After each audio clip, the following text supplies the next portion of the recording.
लेबनॉनमधल्या युद्धबळींची संख्या 1024 वर. लेबनॉनच्या आरोग्य मंत्रालयाची माहिती. लेबनॉनमध्ये इस्रायली हल्ल्यामध्ये 2740 लोक जखमी.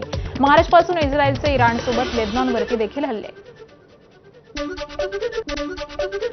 आखातातील युद्धाचा आज 23वा दिवस. इराणचा अमेरिका आणि इस्रायलच्या तळावरती क्षेपणास्त्र आणि ड्रोनद्वारे मोठा हल्ला. इराणच्या क्षेपणास्त्र हल्ल्यांमध्ये इस्रायलमध्ये 100हून अधिक जखमी. पंतप्रधान नेतन्याहू यांनी माहिती दिली. अरद आणि दिमोना या शहरांवरती इराणचे भीषण हल्ले. इराण विरोधामध्ये 22 देशांचे संयुक्त निवेदन. इराणनं तेल आणि वायू सुविधांवरती केलेल्या हल्ल्यांचा निषेध तर व्यापारी जहाजांवरील हल्ल्याचा देखील निषेध केला. होर्मुझच्या सामुद्रधुनीचा वापर करतात त्यांना देखील पुढे यावं, ट्रम्प यांनी आवाहन केलं होतं. अमेरिका इस्रायलचा इराणच्या बुशहर बंदरावरती हवाई हल्ला. हवाई हल्ल्यानंतर बुशहर बंदरामध्ये आग. हल्ल्यामध्ये जहाजांचं मोठं नुकसान. कोणतीही जीवितहानी झाली नसल्याची माहिती आहे.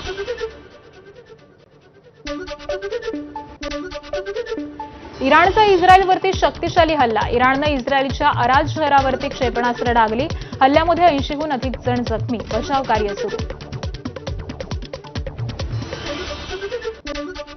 इस्रायलच्या आण्विक प्रकल्पांपर्यंत पोहोचली इराणची क्षेपणास्त्र. इराणच्या अणुप्रकल्पावरील हल्ल्याची इस्रायलकडून पुष्टी. शनिवारी संध्याकाळी इराणचा इस्रायली अणुप्रकल्पांवरती हल्ला. इस्रायलच्या दक्षिणेकडील दिमोना शहरावरती हल्ला. होर्मुझच्या सामुद्रधुनीबाबत ट्रम्प यांची मोठी धमकी. पुढील 48 तासामध्ये होर्मुझची सामुद्रधुनी उघडली नाही तर इराणचे सर्व वीज प्रकल्प नष्ट करणार. ट्रम्प यांचा इशारा. ट्रम्प यांच्या इशाऱ्याला इराणचा देखील प्रतिइशारा. आमचे पॉवर प्लांट उडवल्यास तुमचे देखील सोडणार नाही. इराणची धमकी. तर आखातातलं अमेरिकेचं ऊर्जा आणि इंधन प्लांट उडवू. इराणचा इशारा.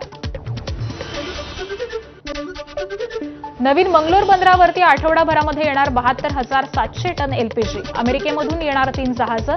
एक जहाज सकाळीच पोहोचलंय तर जहाजात 16,714 टन एलपीजी आहे.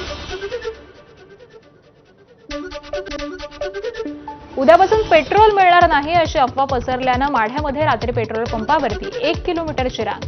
मात्र ही अफवा असल्याचं समोर आल्यानंतर गर्दी ओसरली. अफवा कोणी पसरवली याची परिसरामध्ये चर्चा सुरू. युद्धामुळे तांबे, पितळ आणि जर्मनच्या भांड्यांच्या किमतीमध्ये मोठी वाढ. तांब्याच्या भांड्यांचे दर हे प्रतिकिलो 800 रुपयांवरून थेट 1600 रुपयांवरती. तर पितळाच्या भांड्यांचे दर प्रतिकिलो 600 रुपयांवरून 1500 रुपयांवरती. जर्मनच्या भांड्यांच्या दरामध्ये देखील दुपटीनं वाढ झाली आहे.